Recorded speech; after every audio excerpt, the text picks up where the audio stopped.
back to Single Mom Money. Shout out to all my budget buddies. It has been a long time indeed. So thank you to all of my continued supporters, subscribers, and new subscribers. I have a lot of content and I'm happy to be back. So it's gonna be quite a ride. You'll probably see quite a few videos come out here soon because I just got so much to talk about. So yeah, a lot has happened, mostly all good things, so lots to share. But again, thank you for those who have stuck around and for those who have joined. Today's video will be about NACA though. NACA is a program to help people, especially those in marginalized communities, reach their goal of home ownership. So I'm gonna discuss what my appointment was like with them. If you follow my NACA home buying journey, you will know that I've already had a couple of sessions with them. So in August of last year, I had my second appointment, which is the appointment that you have with the counselor, and they actually go through a budget with you. They go through like an exercise to determine affordability, and they also will review your credit score, all to prep you for getting pre-approved for a mortgage. So the day of my appointment in August, I got an email with my Zoom link and a time, which I already knew the time, but it confirmed it. And I hopped on the call, super excited, a little anxious, nervous, because I was hoping this would be the call that would lead me to my next step, which was hopefully to get a pre-approval for my mortgage so I could start shopping for a house. I was like super motivated in 2021 to get a house. So I waited on the call when I joined for about 10 minutes before my counselor joined. So that was a little disheartening because I was ready to go. She was super nice though when she got on the call, very cordial. And what I will say about the process that I liked was like she had a good framework. She explained everything. She talked about what we would go over. And my appointment was like an hour and a half long. I did take a half a day off of work. And I would highly suggest that just because of the nerves, you want to be prepped. Plus, it just took a good amount of time. And especially if you are buying your home or plan to buy your home with someone else, it took me an hour and a half by myself. I can only imagine if there was another person there. So just make sure you have plenty of time for this call. So the call started off with the budget, just like I mentioned. A budget is the form that they have you fill out. They have their own standard process for this. So make sure you're going through their workbook or e-documents that they send you before the call to look for the budget form they want you to use, fill it out, have it uploaded to their site at least 2 days before your scheduled meeting. So we're going through the budget. I mean, I feel like I'm pretty versed in budget, so I wasn't too concerned. But I will say there were a few things that gave me pause about this process. Yeah. One of the things was we went over my sinking fund. A sinking fund is just a short-term savings. I keep money off into a fund for things like my son's summer camp, travel, car stuff. Not car repairs or maintenance, but just like tags every year. That's the word I was looking for. And so, yeah, for me, that's pretty normal. But when I had sinking funds in my budget there as a line item, she seemed a little confused. And so that leads me to one of my points here, which is I don't know what the credentials for counselors are for NACA. I don't know how much financial experience they have as a whole. I am not saying that they are uninformed, but my particular conversation with my counselor didn't make me feel very confident. And actually, I'm gonna tell you about a second thing where we kind of got into a bit of a tussle. I'm like, sis, why are you fighting me about this? So the sinking fund was kind of like, a little pause, but we kept moving. And then we got to credit cards and she's like, well, what are your credit card payments? That was a little presumptuous, but at the time I had no credit card debt. So I'm like, well, I don't have credit card payments listed because I don't have credit card debt.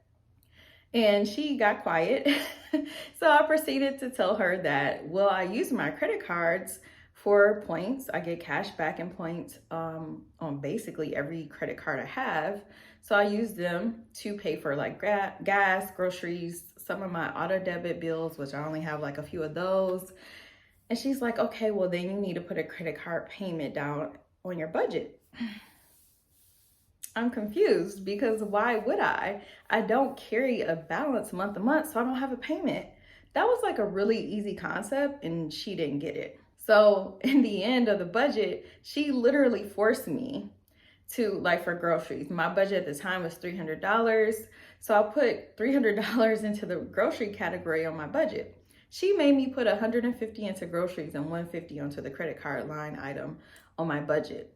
Even though I literally told her that was not the right thing to do and it didn't make any sense, she made me do it. Wasn't feeling a conversation from there, quite frankly, but we continue to move through.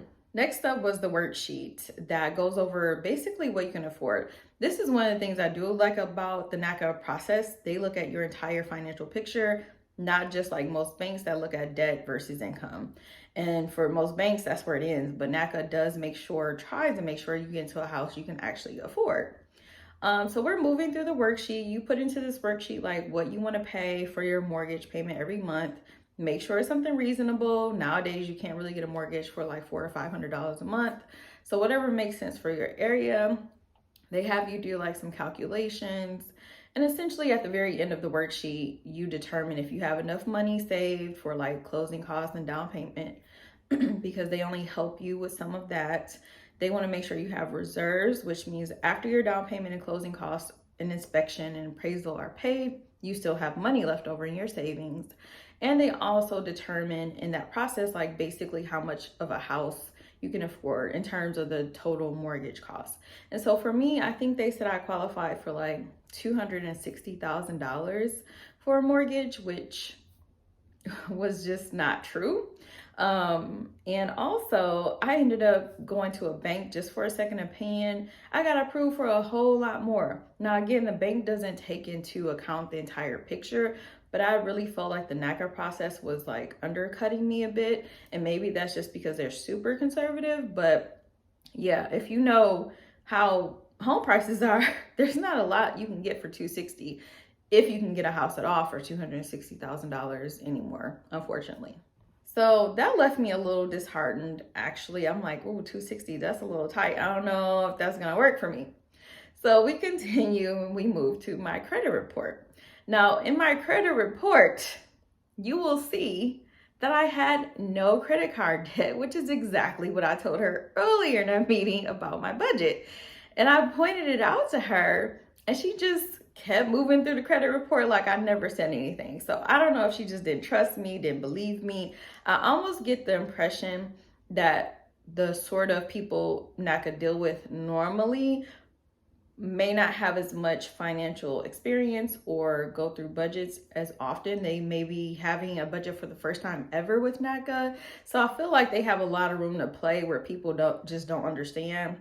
But I was kind of calling her out and I don't think she was used to that or liked it very much. So when I pointed it out, like I said, she just kind of ignored me and kept moving. And then we got to the point where I really was like fed up at the end. I was so upset that she told me in that moment I was not going to be able to move forward to the next phase, which was pre-approval, because of some things on my credit. So one of them was my last name, which is hyphenated. It showed up on my credit report like 2 or 3 different ways, because when your last name's hyphenated, unfortunately people get confused. They use your maiden name, they just drop your maiden name completely. I've had the last names like swapped before. And so all this showed up on my credit report and she was like, well, we need a letter explaining why your name shows up so many different ways. Okay, I get that's part of the process, but to hold me back for something like that was just really unfortunate, because I feel like I had the reserves. She even told me I had the savings, I had the reserves. My credit looked excellent at the time. My middle score was like 740 something. I think my high score was 756 at the time. Can't remember, scores can change up or down a little bit. So anyway, I had high 700s, let's say, or mid 700 scores. Budget was clean for the most part, other than the whole credit card debacle. And she was like, yeah, everything's good. Oh, but because your name shows up in different ways on your credit report, we're gonna have to hold your file back. And I'm like, really? It just felt like, I don't know, maybe I was just butthurt at that moment, but it felt like I was being singled out, because why is that a material enough reason to keep somebody from getting pre-approval, or at least setting an appointment to move to that point? So that was basically how my appointment went. I got my little homework And I was told that I wouldn't be able to have a meeting again until November, and not even a meeting to get pre-approved. At this point, I was just getting another meeting with the counselor to talk about this little homework stuff that wasn't even material to me getting a loan. She told me out her own mouth that I had some of the cleanest credit she's ever seen, that she could tell that I understood and knew budgets. I had all the money saved for closing costs, down payment, reserves, appraisal. I had it all in order, but because a few things were out of order, or out of order according to them, she couldn't even set my appointments to at least meet with someone to talk about getting pre-approved. I don't know. Like, honestly, maybe other people are having really good counselor conversations, but I would give it a 5 out of 10. I wasn't impressed. I'll say that. So that was that. I actually ended up buying a home last year. Yay! I'm gonna do a video about that. And I actually closed on my house in November. And if I had waited for NACA, I would have just been having another appointment with my counselor in November. I had a house in November. So I feel like my route was better for me. But yeah, I'm gonna talk about how I went about whatever I did. But the point is, I did not wait on NACA. I just went to a regular bank and got a regular conventional loan and did what I had to do. So let's talk about now the pros and cons of NACA, in my opinion. The pro, I mentioned a little bit earlier, I think they do a good job of trying to incorporate the entire financial landscape. They make sure that if you have, I don't know, costs for like medicine, most banks won't look at that, but NACA is going to look at that as long as you do your budget properly to see what you can afford. I think also they're a little bit more conservative, which normally would work, I guess. Nowadays, houses are starting off in the 300,000s, so I don't know what people can actually find for some of the prices or amounts that they're willing to lend, but it doesn't hurt to be conservative, particularly for first-time home buyers, because they may be getting into a home that needs a lot more work or just needs more things paid for, not just utilities, y'all, just like maintenance to the property, than what they're used to. So being conservative is not a bad thing, and I do, as a theory, like their process. Also, I think NACA does a good job of targeting people who traditionally don't buy houses or can't buy houses, because they do help with some of the costs, which we know is astronomical now. And in this industry, in this market that we're in, people are not really helping with closing costs like back in the day. Sellers would do things like give you warranties and help with closing costs. That ain't happening no more. So it's a huge amount of money to get into homes for a lot of people who haven't traditionally gotten homes. This may be the first time people have had a home in their lineage, like great grandmama, grandfather, mama, ain't nobody had a loan, right? And so these groups are targeted particularly by NACA, but in a good way. And I mean, getting into an established home can mean a lot for people, especially when they are coming from lower socioeconomical classes, because having a home is one of the main things that people do to not just increase their net worth, but propel them from, say, poverty even into, lower middle class, upper middle class in a lot of cases. Because if you didn't know, moving from poverty to middle class is one of the biggest jumps for anyone economically in the United States. Some of the cons for NACA to me is that I thought their process was too lengthy. I know they say their average process is 6 months, but average from what point? I don't know if they mean from the initial intake, or if they mean once you get pre-approved that is 6 months until you get a home loan. I don't know, but I had my appointment in April, my first appointment. Then I had a counselor appointment in August. And then I was told I was going to have another counselor appointment in November. And then maybe I would get moved on to get pre-approval. And then there's like classes and stuff you got to take after that too. It just seemed like a whole lot for not a lot that they were giving me in terms of value. Luckily, I was in a position where I could get the money I needed to get my own home. Not everybody's in that position, so they need the money from NACA. I get it. But yeah, that process in this market right now, where homes are just going up like 30-40% in value within a month, within weeks, You do not have from April to December to wait to buy a house. You're going to be priced out of the market at that point if you end up waiting. So their process is just way too long. No way to get around it, in my opinion. The other thing, obviously, when I met with my counselor, like I said, I don't know what their background and credentials are. And having someone be in between me and getting a house who I felt like didn't understand some basic budgeting concepts didn't make me feel very confident about NACA or their actual process. So yeah, it didn't leave a good taste in my mouth. I'll say that. So the other thing that really is still a big question in my mind, and since I didn't go that route, I didn't research it, but what happens if things happen, if life happens, I should say. NACA has an interest in your property still. If you didn't know, they aren't just giving you $5,000 to help with your house.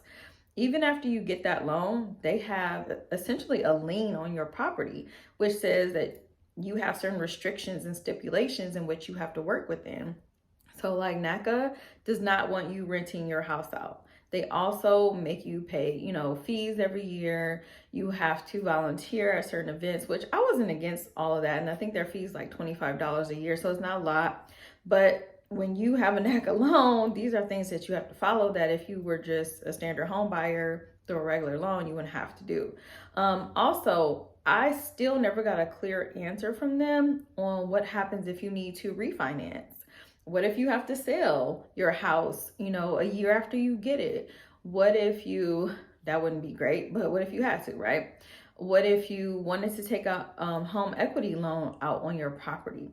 Now, because NACA is still involved in it, even after you get your house with the lien on your property, they could very well say, hey, Susie J or whatever your name is, you can't go out and tap into the equity that you've gained in your home over the past 5 years to say, put a deck on your house, right? We're going to tell you, no, you can't take out no home equity loan. If you don't know what it is, Google it.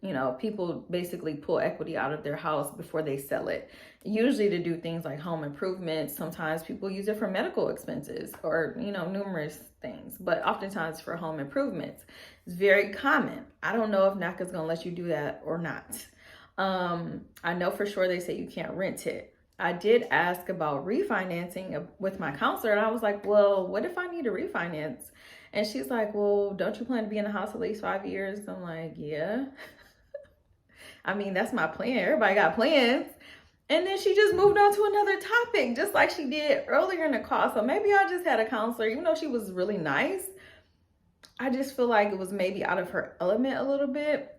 Or maybe I was asking questions she just didn't feel informed enough to answer, or maybe somebody else was supposed to answer those sort of questions, but instead of telling me that, she just kept switching topics.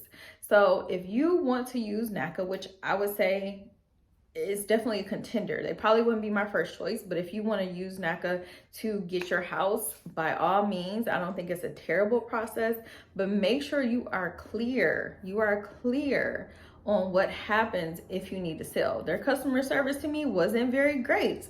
So if you need somebody to sign paperwork or do an inspection, I don't know what their process is when you decide to finally sell your house. If they are dragging their feet like they were with me in customer service, will they drag their feet and not have a sense of urgency when it's time for you to sell your house and you want them to take their lien that they didn't put on your mortgage off?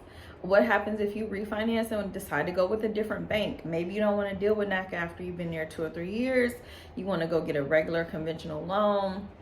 Will they be dragging their feet again? And I'm not saying they have a lien on your house in a malicious way. I don't want people to think like somehow they're making money or getting over on people by offering help with the mortgage process. But I think there's more to it than they let on. Like, they get to not have conversations because if people don't know what questions to ask, they just don't know. And like I mentioned before, I think they're used to dealing with people who probably aren't as financially savvy. And so you don't know what to ask when you don't know. And so people don't bring these questions up until they're at the point when they're trying to sell or they're trying to get a loan or they're trying to get an equity line of credit.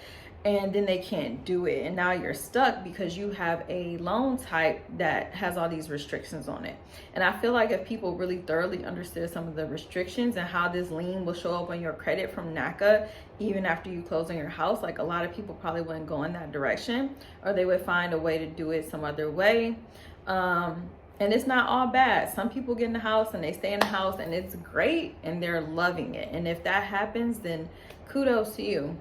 But if you are a person who has some unfortunate event happen, and say you want to rent your house out because you just can't afford the payments, and maybe you got hospitalized or whatever, I don't know, it would be, or you're a partner, you get married, say, and this person has an incredible job somewhere that's like 4 states away. So now you want to rent your property out, but you can't because now NACA's sitting out there like, nope, our restrictions say you can't do that, right? So just, be thoughtful about the whole process. Make sure you are taking everything into consideration when you are deciding how you want to get into your home.